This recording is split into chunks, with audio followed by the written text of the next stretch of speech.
এখন থেকে আপনার প্রিয় সিরিয়ালগুলো ফ্রিতে দেখুন এক্সক্লুসিভলি শুধুমাত্র সান নেক্সটে। এখনই অ্যাপ ডাউনলোড করুন।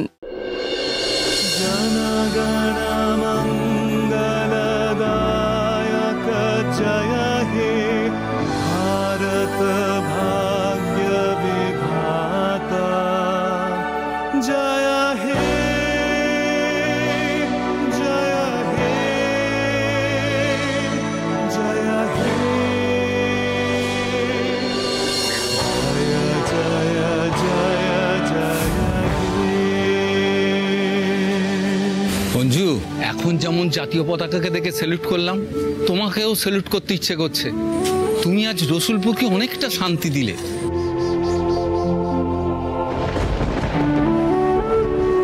সত্যিই তাই। আজ থেকে আমরা এই আমাদের বাড়ির মেয়ে বউরা নিশ্চিন্তে রাস্তা দিয়ে যাওয়া আসা করতে পারবো।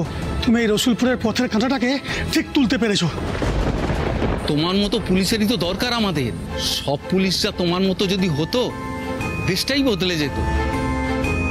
সবাই নিশ্চিন্তে বাঁচত, মহিলারাও সুরক্ষা পেত।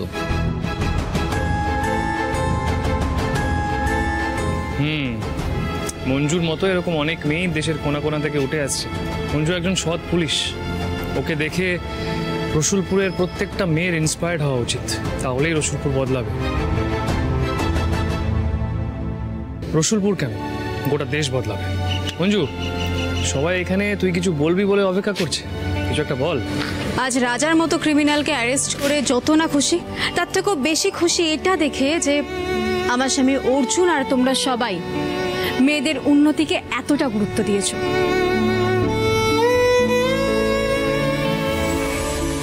সমাজের কাজে মেয়েদের এগিয়ে আসাকে ভালো চোখে দেখছো, সাহস দিচ্ছ। তোমাদের কাছে আমার একটাই অনুরোধ, তোমরা এরকমই থেকো। সমাজে ভালো খারাপ তো থাকবেই। এই সমাজে রাজা সৎপতির মতো খারাপ নোংরা মানসিকতার লোকেরা যেমন আছে, যাদের কাছে মেয়ে মানে শুধু একটা শরীর, তেমন তোমরাও তো আছো। তোমরাই আমাদের শক্তি। তোমরা পাশে থাকলে, তোমরা সাহস দিলে প্রত্যেকটা মেয়ে ঘর থেকে বেরিয়ে তারা নিজেদের কাজে প্রতিষ্ঠিত হতে পারবে। কিন্তু সমস্যা কি জানো? এই রাজার মতো ক্রিমিনালরা আমাদের চারদিকে ছেয়ে আছে। তাই আজকের সময়ে দাঁড়িয়েও মেয়ে পাচারের মতো ঘটনা সামনে আসে, ধর্ষণের মতো জঘন্য অপরাধ হয়, পণের জন্য বাড়ির বউয়েদের ওপর অত্যাচার করা হয়। এখনো বিভিন্ন গ্রামে মহিলাদের ডাইনি অপবাদ দিয়ে পুড়িয়ে মারা হয়। রাস্তায়, বাসে, ট্রামে, অফিসে, হাসপাতালে এখনো মেয়েরা সুরক্ষিত নয়। আমাদের স্বাধীন দেশে মেয়েরা স্বাধীন নয়। আমি মনে করি যে সমাজে মেয়েদের স্বাধীনতা নেই, মেয়েরা নিশ্চিন্তে রাস্তাঘাটে চলাফেরা করতে পারে না, সেই সমাজ কোনোদিন সত্যি করে স্বাধীনতা পেতে পারে না। আজকে দেশের ৭৮ বছরের স্বাধীনতা দিবসে দেশকে সম্মান জানানোর সাথে সাথেই তোমাদেরকে একটা শপথ নিতে আমি অনুরোধ করব। তোমরা সবাই নিজেদের কাছে প্রতিজ্ঞা করো, সামনের বছর স্বাধীনতা দিবসে প্রত্যেকটা মেয়ে যেন স্বাধীন হতে পারে, স্বাধীনভাবে বাঁচতে পারে। নিজেরাই নিজেদেরকে বোঝাও, ঘরের বাকিদের বোঝাও। তোমরা যদি এক এক করে এগিয়ে আসো, তোমরা যদি প্রত্যেকটা মেয়েকে সম্মানের চোখে দেখো, মেয়ে মানে সারাক্ষণ সংসারের কাজ করবে, স্বামী সেবা করবে, এই ভাবনা থেকে যদি বেরিয়ে আসতে পারো, তাহলে খুব তাড়াতাড়ি সমাজটাও পাল্টে যাবে। মনে রেখো, আমাদের দেশ কিন্তু আমাদের মা। সেই দেশের মায়েদের, সেই দেশের মেয়েরা যদি ভালো থাকে, তাহলে আমাদের দেশ মাতাও ভালো থাকবে। কনস্টেবল মঞ্জু, তোর এইসব লেকচার তো অনেক দিলি, এগুলো হাততালি করানোর জন্যই ভালো। এইসব দেবে হাততালি, বুঝিস? আসল জীবনে এসবের কোনো দাম নেই। মঞ্জু, তুই আর তোর বর তোদের জীবনের সবচেয়ে বড় ভুলটা আজকে করেছিস। তোদের কপালে শনির দশা লেগে গেল।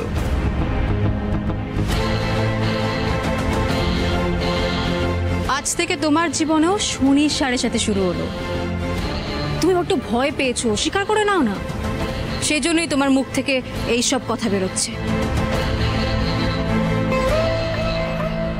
যাও, কটা দিন অন্ধকারে থাকো। এখন শুধু নিশা সুস্থ হওয়ার অপেক্ষা। তারপর যা বলার কোর্টে গিয়ে বলবে। নিয়ে যাও ওকে।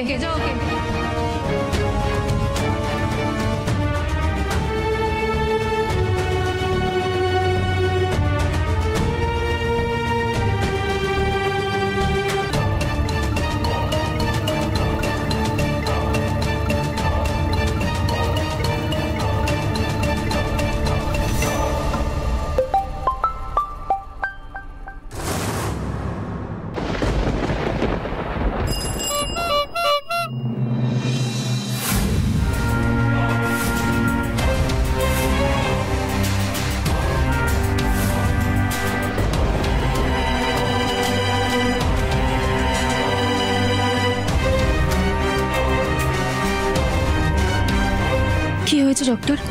আপনার ফোন পেয়ে রাজাকে থানায় ঢুকেই চলে এলাম। নিশা এখন কেমন আছে?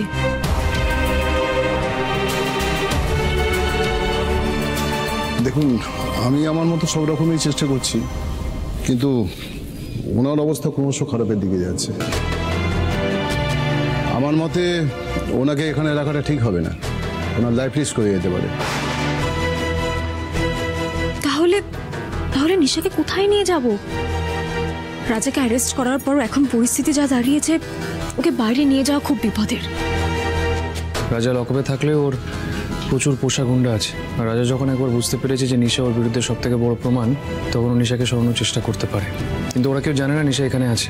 কিন্তু ওনাকে এখানে রাখতে উনি সার্ভাইভ করবেন না।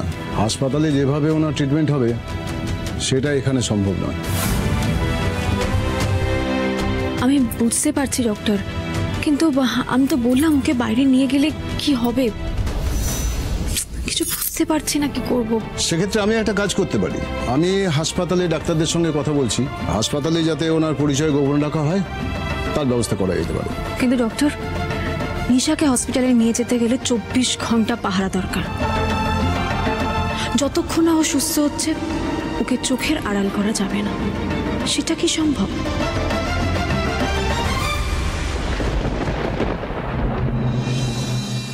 জল একদম নাকের কাছে চলে এসছে। যেভাবেই হোক আমাদের ঈশানীকে খুঁজে পেতেই হবে। আরে খুঁজে তো পেতেই হবে, কারণ ওকে যদি না খুঁজে পাওয়া যায় না, এরপর আমাদের কাউকে আর খুঁজে পাওয়া যাবে না। বল, হ্যাঁ, কোন সংশোধনাগারের কোন সেলের মধ্যে আটকে রাখবে কেউ জানতে পারবে না। তুমি থামো তো অপয়া। ওকে খুঁজবোটা কোথায়? ক্লু ধরে এগোতে হবে, ক্লু ধরে আমাদের এগোতে হবে। মঞ্জু যখন ঈশানীকে বাঁচিয়েছে, তার মানে কোথাও একটা ঈশানীর ট্রিটমেন্ট তো চলছেই। আরে যতবার এটা নিয়ে ভাবছি ততবার তো আমার শরীর এরকম করে কেঁপে কেঁপে উঠছে। আরে ও সুস্থ হয়ে তো আগে গিয়ে রাজার বিরুদ্ধে সাক্ষী দেবে। রাজার কথা ছাড়ো তো, রাজার যদি জেলও হয় না, ও দেখবে টাকার জোরে ওখানেও রাজার হালেই রয়েছে। আমাদেরটা পাবো, আমাদের অপরাধের লিস্ট যদি একবার মঞ্জুর হাতে যায়, তাহলে রসুলপুরের ওয়াবে থাকা তো ভুলে যাও, শেষ জীবন অবধি জেলের ভাত জুটবে কপালে। যদিও ন্যান্সির তো আবার এতে হয় না, ন্যান্সির তো রুটি লাগে, সেটাও পাবে, তবে পোড়া রুটি। যদি নিজেদের কপালটা আমরা নিজেরা না পোড়াতে চাই, তাহলে এখন একটা কাজেই আমাদের ফোকাস রাখতে হবে, সেটা হচ্ছে ঈশানীকে খুঁজে বার করা আর ওর মুখ চেপে বন্ধ করা, ব্যাস। কিন্তু কিভাবে বলো তো? আমার তো জাস্ট মাথায় কিছুই ঢুকছে না। শোনো, মঞ্জুকে না আমি খুব ভালো করে বুঝে গেছি। ও আমাদেরকে কোনো ক্লু দেবে না যে ঈশানী কোথায় আছে, কিভাবে আছে, কিচ্ছু বলবে না আমাদের। দেখো, আমার বুদ্ধি বলছে। এই আবার শুরু হলো। আরে বাবা, সিরিয়াসলি আমার কথাটা শোনো। আরে বলো। আমার বুদ্ধি বলছে ঈশানীকে যদি পেতে হয় না, মঞ্জুকে ফলো করতে হবে। ভালো করে ভাবো, আরে অত বড় ব্লাস্ট হয়েছে, ওকে নিয়ে মঞ্জু বেশি দূর যেতে পারেনি। বিশ্বাস করো, দেখো নোয়াপাড়ার বস্তির ওখানে যে ব্লাস্টটা হয়েছে, ওর আশেপাশে যে নার্সিংহোম বা ক্লিনিক আছে না, ওখানেই খুঁজতে হবে, দেখবে পাবে ওখানে। ভালো আইডিয়া, কিন্তু রিস্ক আছে। হ্যাঁ, হ্যাঁ, কারণ প্রথমত মঞ্জুকে ফলো করা যাবে না। ধুরন্ধর মেয়ে যদি একবার টের পেয়ে যায় যে আমরা ওকে ফলো করছি, তাহলে ঈশানী মুখ খোলার আগে ও আমাদের সন্দেহ করবে। আর একবার তো আমাদের কিরকম সন্দেহ করেছিল সেটা আশা করি মনে আছে দুজনের। ওরে বাবা, সে মনে নেই? আধার কার্ড, রেশন কার্ড সব দিয়ে তারপরে পার পেয়েছি। কিন্তু এবার কি হবে? দাঁড়াও একটু ভাবতে দাও আমাকে একটু। পেয়েছি অভি আবার ঈশানীকে খুঁজে পাওয়া যাবে, খুব সহজেই খুঁজে পাওয়া যাবে। আর মঞ্জু নিজের মুখেই ঈশানীর ঠিকানা আমাদের বলবে। শুধু একটা ছোট কাজ করতে হবে আমাদের। কি কাজ?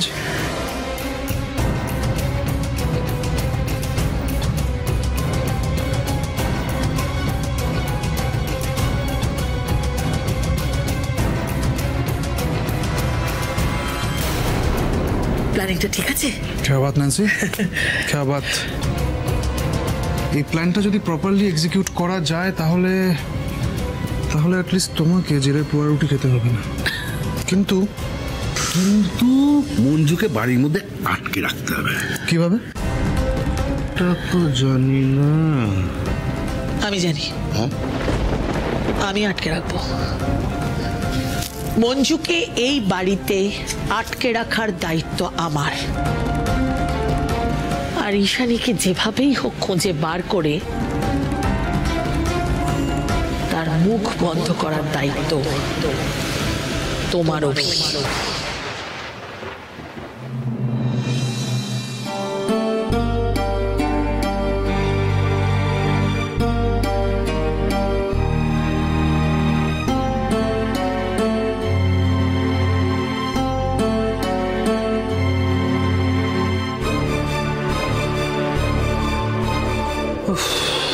এই যে যা যা বলেছিলি সব নিয়ে এসছি, একবার দেখে নে।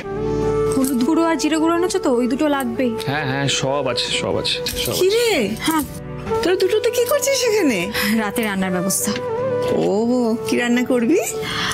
ভাবছি বেগুন আলু তরকারি করব, আর পনির বা সয়াবিন কিছু একটা করবো, বুঝলে? ঠিক আছে। এতদিন আমি ছিলাম না, বৌদির উপর দিয়ে খুব চাপ গেছে। না মঞ্জু, আমার উপর মোটেই চাপ পড়েনি মঞ্জু।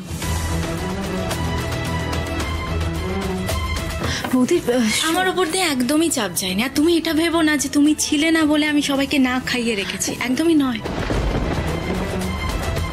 আসলে কি বলো তো, এই কাজগুলো করা তো আমার অভ্যেস। তুমি এত চিন্তা করো না। এতগুলো বছর তো আর তুমি ছিলে না, আমাকে একাই সবকিছু সামলাতে হয়েছে। তো এতগুলো বছর যখন পেরেছি, আজও পারবো, আর ভবিষ্যতে। হ্যাঁ অদিতি, এটা সত্যি কথা, খুব সত্যি কথা যে এতদিন ধরে তুমি এই বাড়ির রান্নাঘরটাকে সামলেছো।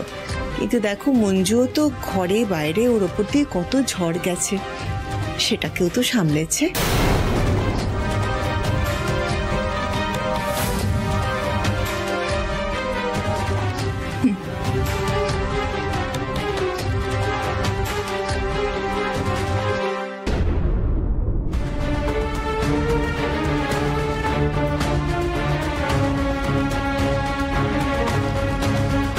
মা, চিন্তা করো না, আমি সব কাজ করে নিচ্ছি।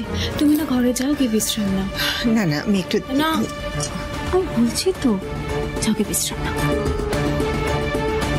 জানিস তো মঞ্জু, তুই না আমার এই বাড়ির লক্ষ্মী রে। আমি জানি তুই সব পারবি, সব ঠিক করে দিবি। যেভাবে বাইরের কাজগুলোকে তুই সামলে নিস, সেভাবে এই বাড়িটাকে একটু আগলে রাখিস। এবারে সবাই যেন একটু বেঁধে বেঁধে থাকে, একসঙ্গে থাকে, সেটুকু তুই দেখে নিস কেমন? আমি জানি তুই পারবি।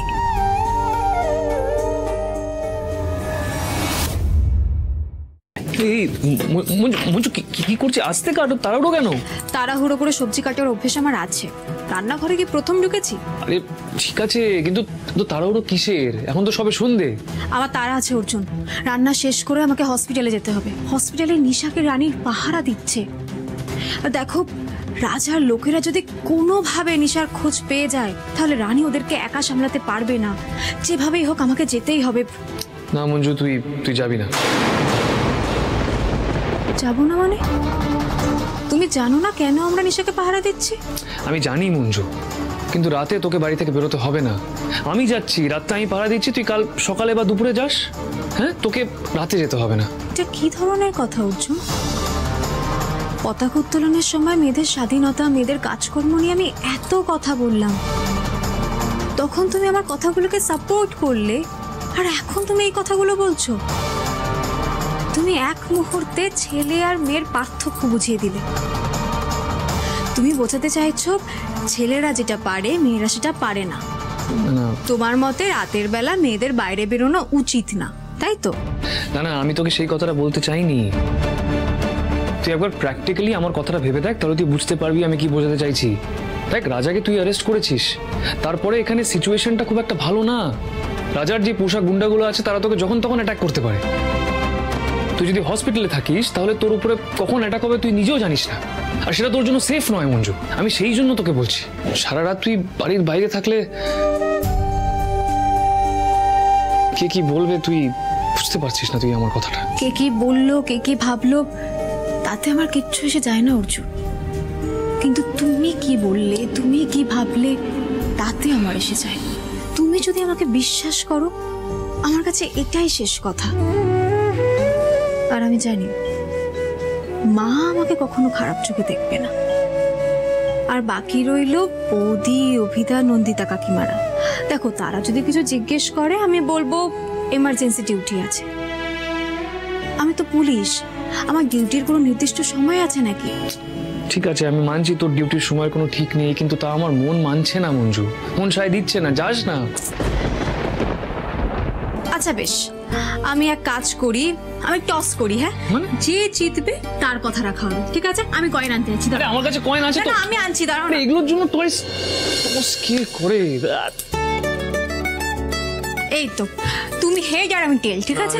না না, আমি টেল। দেখি, টেল। আমি জিতলাম, সুতরাং আমিই যাব।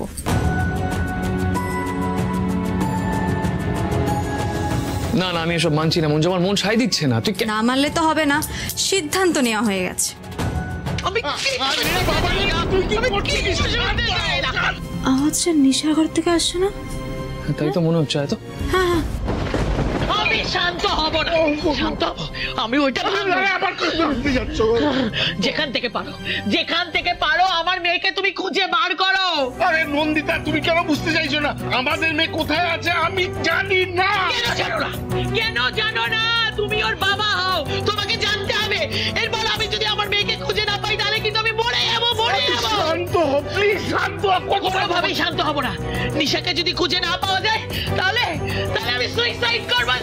ভগবান, একে কিভাবে বোঝাবো? আমি কিভাবে বোঝাবো? কি হলো? কাকিমা, কি হয়েছে রে? কি হয়েছে? এত চিৎকার চেঁচামেচি কেন? মঞ্জু, ওকে একটু বোঝাও, ও সুইসাইড করবে বলছে। একটু তুমি পারবে বোঝাতে? তুমি চুপ করবে একটু, চুপ করে থাকো একদম। একটা অপদার্থ, হ্যাঁ, কত কিছু করবে মঞ্জু, আর কত দিক সামলাবে। মেয়েটা একা হাতে নিজের প্রাণের ঝুঁকি নিয়ে আমার মেয়েটাকে বাঁচালো ওই রাজার গুন্ডার হাত থেকে। তুমি কি করছো বাবা হিসাবে? বাড়িতে বসে আছো আরাম করে, কাপুরুষ অপদার্থ। কাকিমা কাকিমা কাকিমা, একদম চিৎকার করবেন না। কি হয়েছে আমাকে একটু বলুন না, কি হয়েছে বলুন। আরে ও নিশার কাছে যাওয়ার জন্য পাগলামি করছে। আরে আমি তো জানি না নিশা কোথায়, কিভাবে নিয়ে যাবো আমি? অর্জুন বাবা, অর্জুন তুমি কিছু একটা করো বাবা, না না আত্মহত্যা করবে বলছে। না দেখছি। কাকিমা কাকিমা, বিশ্বাস করুন, এটা সম্ভব নয়। নিশা যাতে কোনো ক্ষতি না হয় সেজন্য ওকে লুকিয়ে রেখেছি। আমি সব মেনে নিচ্ছি মঞ্জু, আমি সব মেনে নিচ্ছি। তুমি যা করছো নিশার ভালোর জন্য করছো, আমরা জানি, বাবা মা হিসেবে আমরা জানি। কিন্তু আমার মেয়ে বোম ব্লাস্টের শিকার, সেটা জানার পরও আমি কি করে চুপ থাকবো বলো মঞ্জু? তুমি বলো অর্জুন, কি করে চুপ থাকবো আমি? বুঝতে পারছি।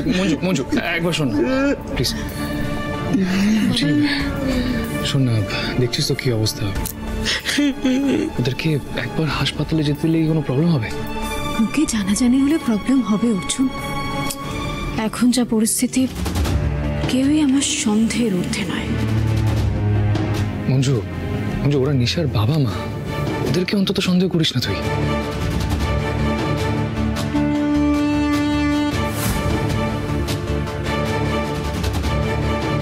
আচ্ছা কাকিমা, একটা প্রশ্ন করবো, উত্তর দেবেন?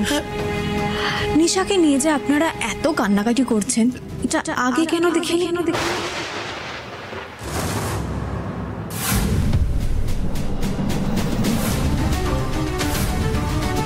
প্লিজ কিছু মনে করবেন না, আমার সন্দেহ হচ্ছে। বোম ব্লাস্টের আগের রাতে নিশা এই বাড়ি ছেড়ে পালিয়ে গিয়েছিল, কিন্তু কোথায় পালিয়ে গিয়েছিল আমরা কিন্তু কেউ জানতাম না, আপনারাও জানতেন না। তখন তো আপনারা ওকে না পেয়ে একটু ব্যস্ত হননি, এমনকি পুলিশে রিপোর্টও করেননি। কেন? ইচ্ছা কিসকাই দিল তো।